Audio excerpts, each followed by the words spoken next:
우리가 잘 알고 있듯이 16세기 이전까지만 하더라도 태양이 지구를 돈다고 하는 천동설을 우리가 믿고 있었죠.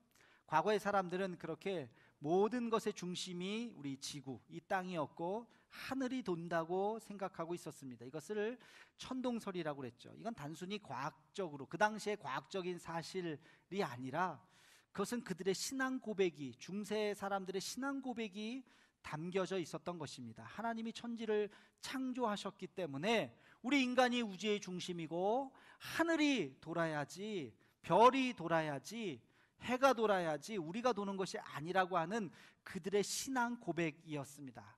이것에 대해서 감히 누구도 문제 제기를 할 수도 없었고 할 수 있는 상황도 아니었던 것이죠. 그런데 우리가 잘 알듯이 1543년 폴란드의 천문학자인 코페르니쿠스라고 하는 사람이 등장해서 별을 관찰하다가, 해를 관찰하다가 태양이 도는 것이 아니라 우리가 돌고 있다, 우리가 태양 중심으로 돌고 있다라고 하는 지동설을 그렇게 이야기하기 시작했죠. 지금은 너무나도 당연한 과학적인 상식이지만 그 당시에 사람들이 이것을 받아들였을까요? 로마 교황청이 받아들였을까요? 절대 받아들일 수 없었습니다. 그래서 이 지동설을 받아들이기까지 무려 300년이라고 하는 세월이 훌쩍 지나서 1882년이 되어서 로마 교황청은 태양이 도는 것이 아니라 지구가 돈다고 하는 지동설을 인정하기 시작했습니다. 이것은 엄청난 변화죠. 완전히 다른 거잖아요. 하늘이 돈다, 지구가 돈다, 완전히 다른. 그래서 하늘이 도는 것이 아니라 지구가 돈다라고 하는 생각의 전환을 우리는 흔히 코페르니쿠스적 전환이다, 그런 말을 사용하기도 합니다. 오늘 본문 말씀, 우리가 잘 아는 이 베드로의 환상에 대한 이야기는 신앙에 있어서 코페르니쿠스적인 전환과 같은 엄청난 사건이라고 하는 것을 사실은 우리가 알 수가 있습니다. 이야기의 시작은 이방 백부장 고넬료라고 하는 사람이 등장하면서 시작이 됩니다. 옛날 로마 시대 때 이방 사람들, 헬라 사람들은요, 여호와 하나님을, 유일신 하나님을 믿었겠습니까? 아니죠. 그 당시의 신관이었던 헬라의 신들, 다신론, 그 수많은 신들 앞에, 우상 앞에 숭배하고 있었던 사람이었습니다. 그래서 유대인들은 이방 사람들을 인간 취급하지도 않고 하나님을 알 수도 없는 사람이라고, 그들이 하나님을 알 필요도 없는 사람들이라고 아예 제껴놓고 있었던 것이죠. 그런데 신기하게 이 고넬료라고 하는 이 백부장은 여호와 하나님을 알았습니다. 깨달았습니다. 그리고 경건하게 살았고 하나님 앞에 무릎을 꿇었던 사람이었습니다.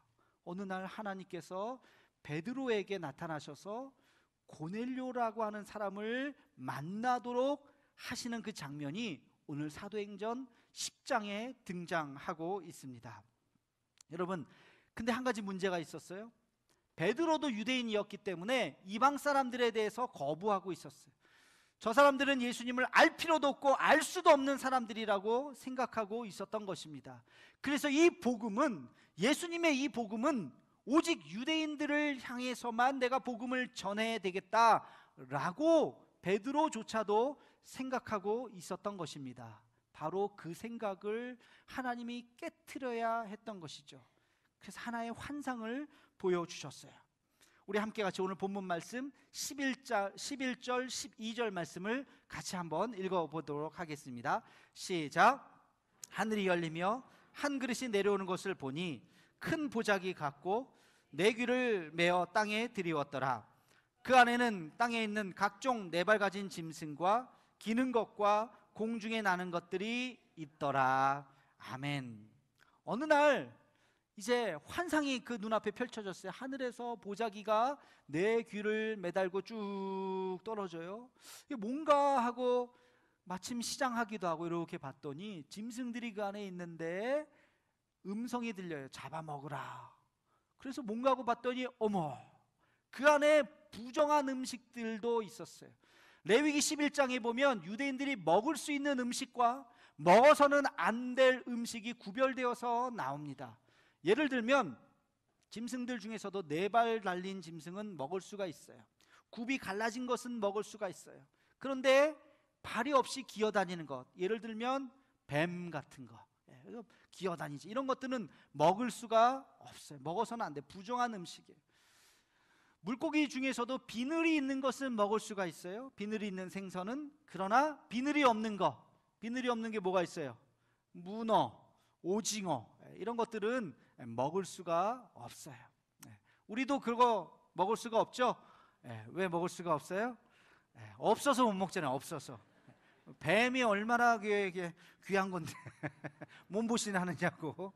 문어가 얼마나 이런 것들 먹을 수가 없었어요. 그런데 그런 게 막 담겨져 있는 거예요. 그래서 이거 내가 먹을 수 없습니다. 우리 함께 같이 14절 말씀을 같이 읽어보겠습니다. 시작. 베드로가 이르되 주여 그럴 수 없나이다. 속되고 깨끗하지 아니한 것을 내가 결코 먹지 아니하였나이다 한되. 이걸 먹으면 이거는 속되고 부정한 것이기 때문에 이것을 먹으면 내가 부정해집니다. 이거 먹을 수 없습니다. 그랬더니 또 한 음성이 들려옵니다. 15절 말씀 같이 읽겠습니다. 또 두 번째 소리가 있으되 하나님께서 깨끗하게 하신 것을 내가 속되다 하지 말라 하더라. 아멘. 하나님이 거룩하게 하셨다는 거예요. 하나님이 이미 다 그것을 깨끗하게 하셨다는 것입니다. 그러니 먹어도 된다. 아니, 이 음성을 듣고 베드로가 얼마나 혼란스럽겠습니까? 그것도 한 번도 아니고 몇 번이나? 3번이나 이 똑같은 환상을 보여주시는 거예요. 매우 혼란스럽고 있었을 때 그를 누가 찾아왔습니다. 베드로 선생님 계십니까? 예, 누구세요? 전데요. 그랬더니 저는 백부장 되신 고넬료 선생님이 보낸 사람입니다. 선생님을 청하러 왔습니다. 고넬료 앞에 딱 갔더니 이 사람 분명히 이방 사람인데, 분명히 우상 숭배해야 될 사람인데 여호와 하나님을 너무나도 경외했던 사람이었고 예수님을 알았던 사람이었고 그 앞에 무릎을 꿇었던 경건한 사람이라고 하는 것을 보았습니다. 그제서야 베드로가 깨달았어. 이 환상의 의미가 부정하다고 생각했었던 이방인들에게 복음을 전할 수 있구나, 그 이야기였구나 하는 것을 베드로가 깨닫게 되었어요. 그래서 그에게 세례를 주고 성령이 이방 고넬료에게 임했다고 하는 놀라운 사건이, 그래서 첫 번째 이방인이었던 고넬료가 세례받고 성령 받았다고 하는 이야기가 오늘 말씀에 적혀져 있는 것입니다. 여러분, 스토리는 이래요. 그런데 오늘 말씀에서 아주 중요한 것이 있어요. 이 사건이 왜 일어났는지, 어떻게 해서 이 사건이 일어났는지 말씀을 묵상하는 동안 저는 이 복음의 능력이라고 하는 것을 깨닫게 되었습니다. 복음에는 이런 능력이 있는 것입니다. 복음에 이런 능력이 있기 때문에 고넬료 사건이 나타나게 되었던 것입니다. 어떤 능력이 있기 때문에 저는 오늘 그것을 오늘 제목에 운동력이라고 표현했어요. 복음에 나타난 3가지의 운동력이 있어요. 복음에는 그런 역사가 일어난다고 하는 것입니다. 오늘날도 이 복음이 떨어지는 곳에 이런 놀라운 역사가 일어나게 되는 것입니다. 어떤 역사가 일어나느냐, 3가지만 여러분 기억하시면 좋겠어요. 첫 번째, 복음은 포용력이 있습니다. 복음에는 포용력이 있어요. 포용력이라고 하는 것이 뭡니까? 다 품는 거예요. 다 품는 거예요. 누구든지 차별이 없습니다. 복음을 믿어야 되는 어떤 특정한 집단이 있는 것이 아닙니다. 누구든지 복음은 다 믿을 수가 있는 것입니다. 우리가 잘 아는 로마서 1장 16절에 있는 이 말씀을 함께 같이 읽어보겠습니다. 시작. 내가 복음을 부끄러워하지 아니하노니 모든 믿는 자에게 구원을 주시는 하나님의 능력이 됨이라. 먼저는 유대인에게요 그리고 헬라인에게로다. 아멘. 오늘 말씀에 보면 복음은 누구에게? 모든 믿는 자에게, 모든 자에게, 예수님을 받아들이는 모든 자에게 구원을 주시는 하나님의 능력이라고 하는 것입니다. 유대인뿐만 아니라 헬라인에게라도.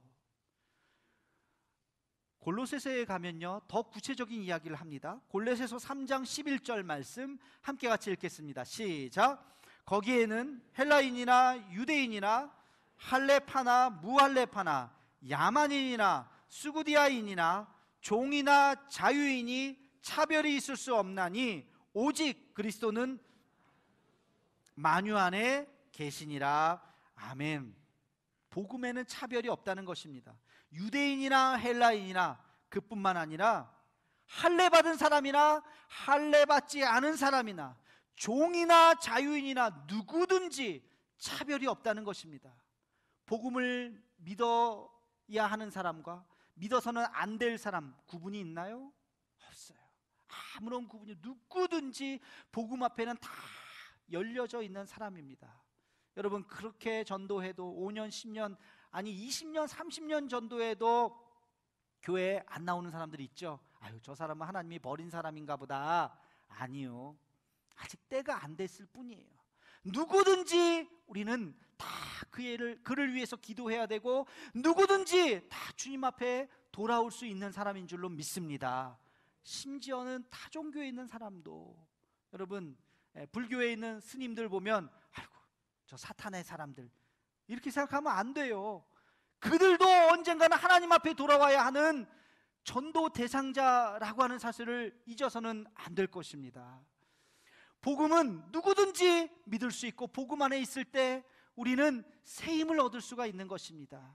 연약한 자가 와서 그 안에서 놀라운 힘을 얻을 수가 있는 것입니다. 마태복음 13장 32절에 보면 이런 말씀이 있어요. 우리 함께 같이 한 목소리로 읽어보겠습니다. 시작. 이는 모든 씨보다 작은 것이로되 자란 후에는 풀보다 커서 나무가 되매 공중의 새들이 와서 그 가지에 깃들이느니라. 아멘. 예수님께서 하신 천국 복음 중에 한 부분입니다. 겨자씨의 비유를 말씀하셨어요. 그 작은 겨자씨가 나무가 되어서 큰 나무가 되었는데 거기에 새들이 깃들인다는 것입니다. 복음에 이런 능력이 있는 것입니다. 복음을 받아들이는 사람은 큰 하나님의 사람이 되어서 그 사람을 통해서 놀라운 역사가 일어나게 될 줄로 믿습니다. 우리가 이것을 제한해서는 안 됩니다. 누구는 되고 누구는 안 되고, 그 편견 때문에 복음은 수많은 사람들 앞에 이런 편견 때문에 무너져서는 안 되는 것입니다. 여러분, 예수님 당시에 예수님 왜 십자가에 달려 죽으셨습니까? 사람들의 편견 때문에 그랬어요. 갈릴리에서는 선한 것이 나을 수 없다. 그리고 예수님은 보니까 세리와 죄인들의 친구다. 저런 사람이 어떻게 메시아야? 저런 사람이 어떻게 구원자야? 그런데 아니요, 예수님은 구원자이셨던 것입니다. 그 수많은 편견을 우리는 뛰어넘어야 하는 것입니다. 두 번째는, 이 복음 안에는 어떤 운동력이 있냐면 확장성이 있습니다. 복음의 확장성. 다시 말해서 복음은 그냥 머물러 있는 것이 아니에요. 복음에는 운동력이 있는데 점점점 앞으로 전진하려고 하는 그런 속성이 있는 것입니다. 뒤로 물러서지 않습니다. 복음은 계속해서 앞으로 전진합니다. 우리가 잘 아는 사도행전 1장 8절에 있는 말씀을 함께 같이 읽겠습니다. 시작. 오직 성령이 너희에게 임하시면 너희가 권능을 받고 예루살렘과 온 유대와 사마리아와 땅끝까지 이르러 내 증인이 되리라 하시니라. 아멘. 잘 아는 말씀이죠. 자, 너에게 성령이 임하면, 다시 말해서 복음의 능력이 너희 안에 임하면 어떻게 된다고요? 이 복음 가지고 예루살렘과 온 유대와 이방 땅이었던, 그렇게 여겨졌던 사마리아와 땅끝까지 이르러 이 복음이 점점점 더 확대되어 간다고 하는, 확장되어 간다고 하는 사실을 오늘 말씀 속에서 이야기하고 있습니다. 내 안에 성령이 임하면, 복음의 씨앗이 나에게 뿌려지면 내가 변하고, 내 가정이 변하고, 내 직장이 변하고, 내 교회가 변하고, 나라 민족을 변화시키기 위해서, 열방을 변화시키기 위해서 그 놀라운 복음의 확장성으로 나아가는 것이 믿음의 능력인 줄로 믿습니다. 여러분, 예수님께서 말씀하신 천국 복음, 마태복음 13장에 보면 누룩의 비유가 있어요. 우리 함께 같이 마태복음 13장 33절 말씀을 함께 같이 읽겠습니다. 시작. 또 비유로 말씀하시되 천국은 마치 가루 섬 아래 갖다 넣어 전부 부풀게 한 누룩과 같으니라. 아멘. 여러분, 천국을, 복음을 누룩에 비유했어요. 이게 무슨 뜻일까요? 누룩이 뭡니까? 누룩을 집어넣으면 확장한다는 거예요. 부풀게 한다는 거예요. 누룩은 점점 작은 것이지만, 눈에 보이지 않는 것이지만 그것이 들어가면 엄청나게 커진다는 것입니다. 이것이 복음의 확장성을 이야기하고 있습니다. 세계적인 선교학자 랄프 윈터 박사님이 이런 이야기를 했습니다. 성령 받은 자는 복음을 가슴속에 묻어두지 못한다. 이게 무슨 말이에요? 성령 받은 사람은, 복음을 깨달은 사람은 그냥 입술 닫고 가만히 있는 것이 아니라 옆에 있는 사람에게 전하지 않고는 견딜 수 없는 마음이 있다는 것입니다. 사람을 만날 때마다 예수님을 아는 사람인가? 내가 저 사람에게 복음 전해야 되는 것은 아닌가? 그런 열정이 있는 사람이라는 것입니다. 이 복음의 확장성이 어느 날 벽에 부딪혔다고 해서 멈출까요? 저 사람 한 번 전도했더니 안 되네, 나랑 다른 사람이네, 나랑 생각이 다른 사람이네 하고 거기서 멈출까요? 아니요. 그것을, 모든 장애를 뛰어넘는 것입니다. 가난도, 질병도, 문화의 차이도, 언어의 장벽도, 인종의 차별까지도 넘는 것이 복음의 확장성인 줄로 믿습니다. 바로 오늘 그 첫 번째 사건이 이 고넬료 사건에 담겨져 있었던 것이죠. 베드로가 생각할 때 이 복음은 유대인들 안에서 전해져야 됐다고 생각했어요. 그러나 하나님의 생각은 그것이 아니었습니다. 유대인을 뛰어넘어서 이방인들에게, 헬라 사람들에게 이 복음이 전해져야 한다, 그 놀라운 소식을 말해 주었던 것입니다. 그래서 인종을 뛰어넘고 문화를 뛰어넘어서 그들에게 이 놀라운 소식을 전해 주었던 것이 오늘 성경에 기록되어 있던 사도행전 10장의 사건이었던 것입니다. 여러분, 우리도 진심으로 주님을 믿는다면, 우리에게 복음의 씨앗이 있다면 이 확장성을 가지고 내 주변에 있는 사람들에게, 내 직장 동료들에게, 내 이웃에게 복음을 전할 수 있는, 어떤 어려움이 있더라도, 어떤 장벽이 있더라도 그들에게 복음을 전할 수 있는 우리 모두가 되기를 주의 이름으로 축원합니다. 마지막 세 번째, 오늘 복음 안에 어떤 능력이 있느냐? 이 복음의 세 번째 운동력은요, 복음의 연결성입니다. 연결성. 복음은 하나하나 서로가 연결되어 있다는 것입니다. 혹시 여러분 그런 생각 안 해보셨어요? 오늘 본문 말씀을 가만히 읽어보면 왜 하나님이 베드로에게 고넬료를 만나게 하셨을까? 이방인 고넬료가 하나님을 알았어요. 그리고 그냥 그에게 성령을 부어주시면 되지, 굳이 베드로를 만나게 하실 이유가 뭐가 있어요? 안 만나도 되잖아요. 어느 날 성령이 임하시고 그가 그냥 하나님을 믿으면 됐잖아요. 근데 하나님은 베드로를 통해서 고넬료를 만나게 하셨고, 세례를 주게 하셨고, 베드로를 통해서 성령이 임하게 하셨습니다. 왜 만나게 하셨을까? 이게 바로 복음의 연결성입니다. 둘이 만나야, 서로 연결되어야 믿음 안에서 하나가 될 수 있다는 것입니다. 여러분, 그런 생각은 또 안 해보셨나요? 예수님이 이 땅에 오실 때 굳이 인간의 몸을 입고 오셨어야 했는가? 그냥 신의 모습으로 그냥 임하시면 안 되는가? 굳이 인간, 그것도 여인의 몸에서 아기 예수님으로 굳이 태어나셔야 했을까? 왜 그러셨을까? 인간이 되어야 우리를 품을 수 있기 때문에, 인간이라고 하는, 완벽한 인간이라고 하는 것이 예수님을 통해서 우리 인간의 모든 죄를 끌어안을 수 있는 그 연결점이 될 수 있었기 때문에 예수님이 인간이 되셨던 것입니다. 예수님께서 세례 요한에게 세례를 받으셨어요. 그죠? 그 대목도 이상해요. 하나님의 아들이신데 그냥 어느 날 공생에 시작하시면 되지, 굳이 세례 요한을 찾아가셔서 요단강에서 세례 요한에게 세례를 받으셨어요. 왜 받으셨을까? 그분은 하나님의 아들인데 그냥 사역 시작하셨으면 됐을 텐데 왜 세례 요한에게 세례를 받으셨을까? 여러분, 세례 요한은 누구입니까? 구약의 모든 예언자의 그 연속성에 있는 그 시대의 예언자였던 것입니다. 엘리야와 같은, 모세와 같은 그러한 그 시대 사람들이 인정했었던 예언자가 바로 세례 요한이었습니다. 구약의 수많은 예언자들이 예언을 했죠. 메시아가 임할 것이다, 우리의 구원자가 임할 것이다. 그리고 세례 요한도 그 이야기를 했습니다. 예언자가, 메시아가 임하실 것이다. 그리고 그분이 바로 예수 그리스도이시다. 그리고 그 수많은 구약의 예언에 따라서 예수님이 메시아로 오셨다고 하는 것을 세례 요한이 인정하고 세례 요한이 세례를 줌으로써 구약의 모든 예언과 함께 같이 연결되는 연결 지점이 예수님께서 세례를 받으신 바로 그 모습이었던 것입니다. 여러분, 복음은 그렇게 서로 끊기지 않고 연결되는 것이에요. 여러분, 세례 대부분 받으셨죠? 여러분, 세례 주셨던 목사님 계시죠? 있죠? 저도 세례를 받았습니다. 저를 세례 주셨던 목사님이 계십니다. 여러분을 세례 주셨던 그 목사님, 또 그 목사님을 세례 주었던 그 목사님 계실 거예요. 또 그 목사님을 세례 주었던 또 그 목사님, 그 목사님을 세례 주었던 또 그 목사님, 계속해서 올라가 봅시다. 어디까지 올라갈까요? 어디까지 올라갈까요? 예수님에게까지 가는 것입니다. 우리가 서로 세례받은 목사님은 다 다르겠지만, 그러나 그것을 올라가 보면 다 예수님 안에서, 믿음 안에서 우리가 하나도 연결되어 있는 신앙의 공동체임을 믿습니다. 이 사도 바울도 베드로를 만났어요.